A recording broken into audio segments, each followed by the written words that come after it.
Hello everyone. Hi, what is up? It's me, Angie. Welcome back to my channel. Thank you so much for stopping by today. I know you have many videos you watch right now, so I appreciate stopping by and deciding to click on my video out of all the ones you've chosen instead. Thank you, hello, and welcome. Today we're gonna do some more ranking of Taylor Swift songs because I love Taylor Swift. I love to torture myself. This video is ranking Taylor Swift's closing album tracks. Obviously Midnights is about to come out when I'm filming this video, but I really want to put this video out before Midnights came out, to be honest, because I don't know. I feel like the closing track on that album might make me combust. I think it's gonna be an unfair ranking because that would be the newest album and I would obviously like that album a lot more than the previous ones. Like, I just feel like newer albums you just obviously are excited to listen to more often because it's new. You know, all these other albums we've had for a while, and it's kind of like an even playing field because they're not new albums, you know? So yeah, today we're going to be ranking Taylor Swift's closing tracks from her 9 past albums. This was very hard to do. Her closing songs are just all so good. I feel like she chose her closing songs so well on every single album. It was the perfect choice. I really don't think, maybe one song could have been, one or two could have been, there could have been a better choice for a closing song. But I don't know, I just feel like I love all these closing songs so much. Each song fits the album that it was on perfectly to close it out, you know?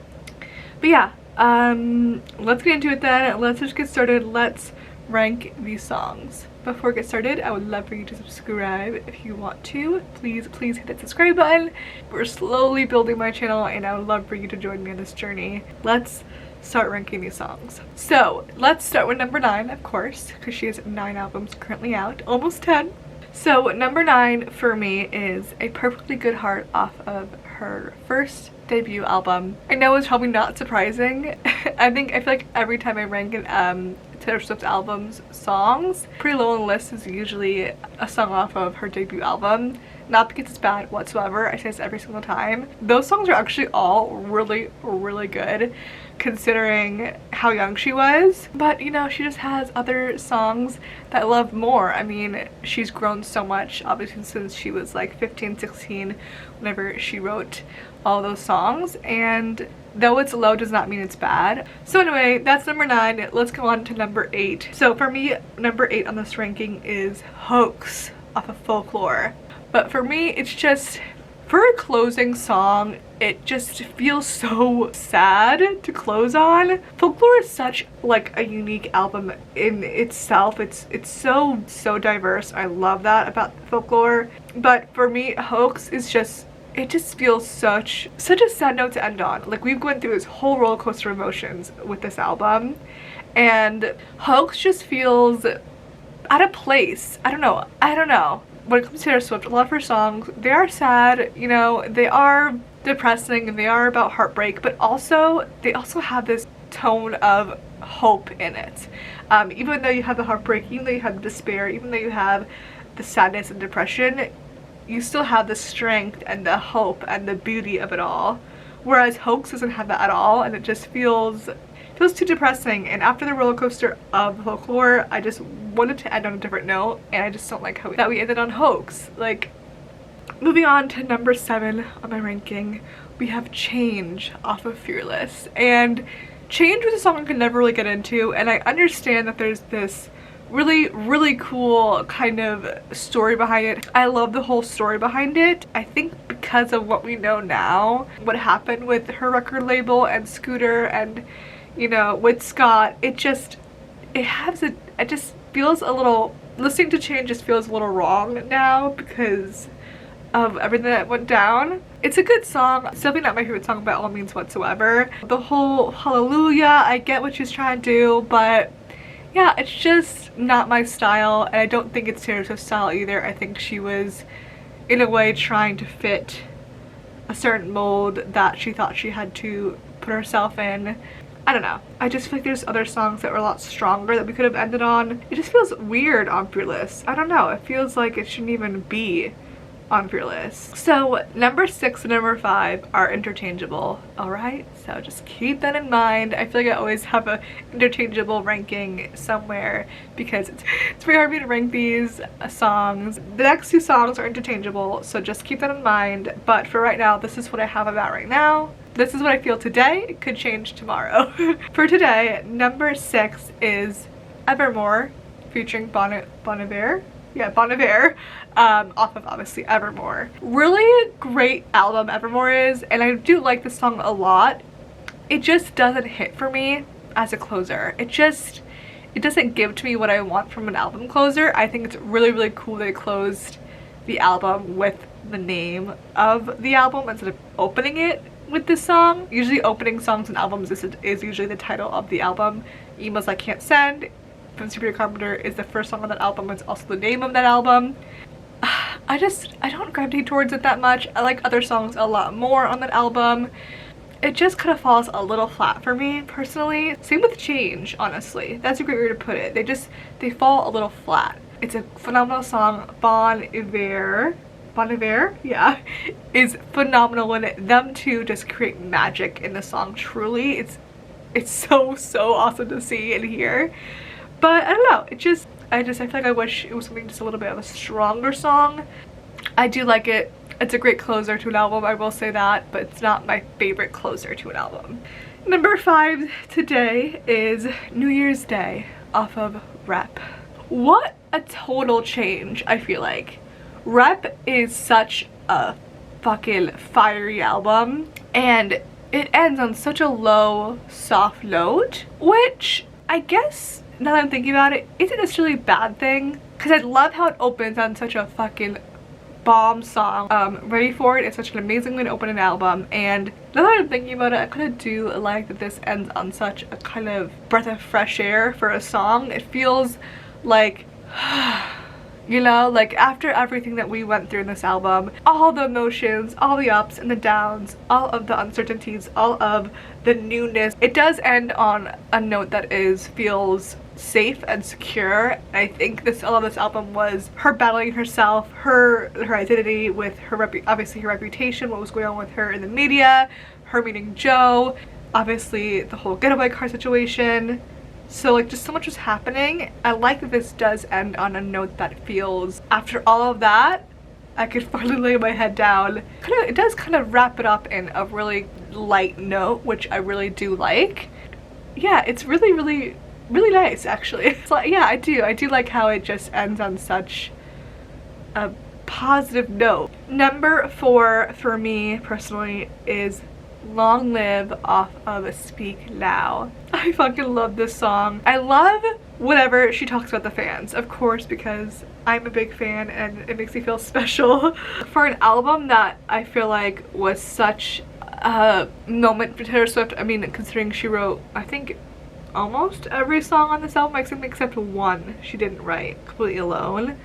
Considering that, like, what a strong album it is, and then considering to end on such a fucking bop of a song that she wrote all by herself, I love it.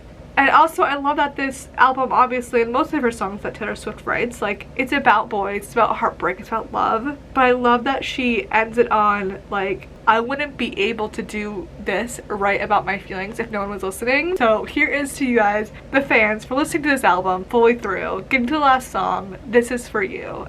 I mean, she could have ended this on Last Kiss. You know, she could have made the last song start with the word last. I like the, like, flow that this album has, and it just makes sense for this album, I think, for it to end on Long Live. This album is actually so good. It's such a good wrap up to the album. So number 3 for me is Begin Again off of Red.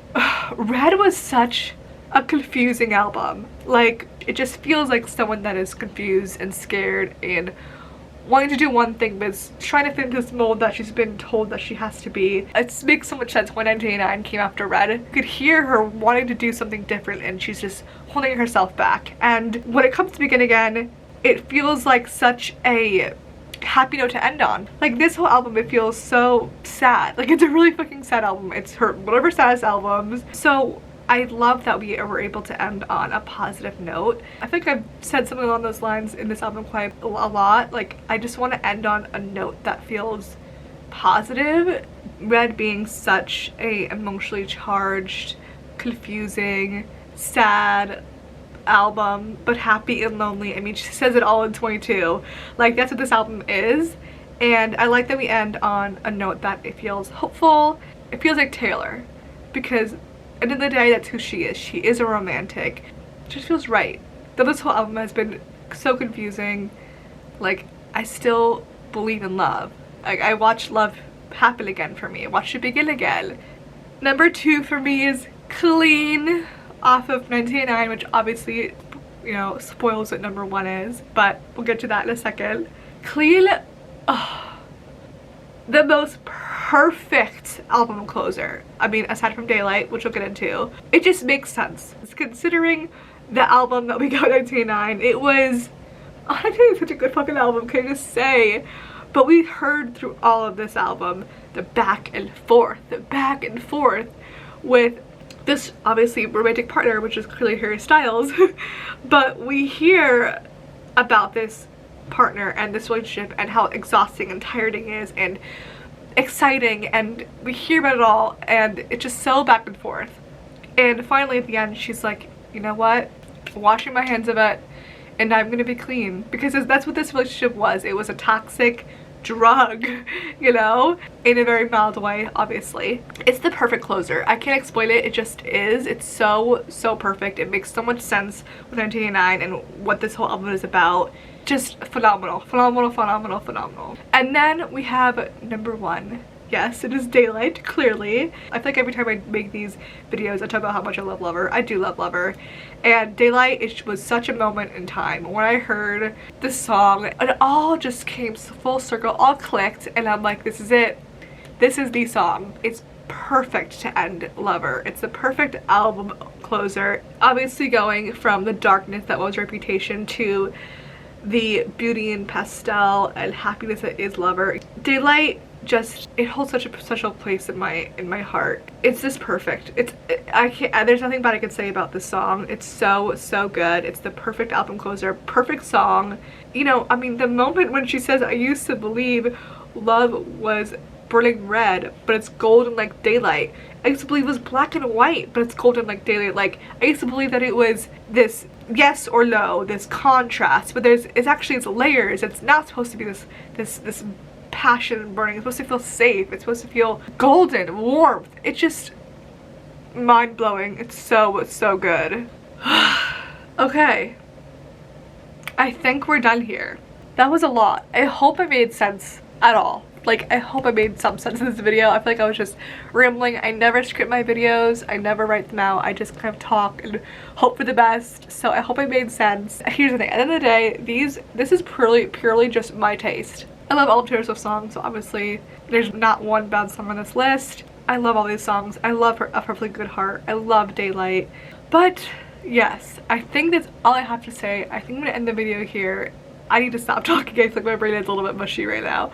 I love you guys a lot. Thank you guys so much for watching, especially till this point. You guys are the best. Yeah, please subscribe, but please like if you're still here at if you're still here at the very end. Please do those things. And I'll see you guys in my next video, I hope. Alright, bye!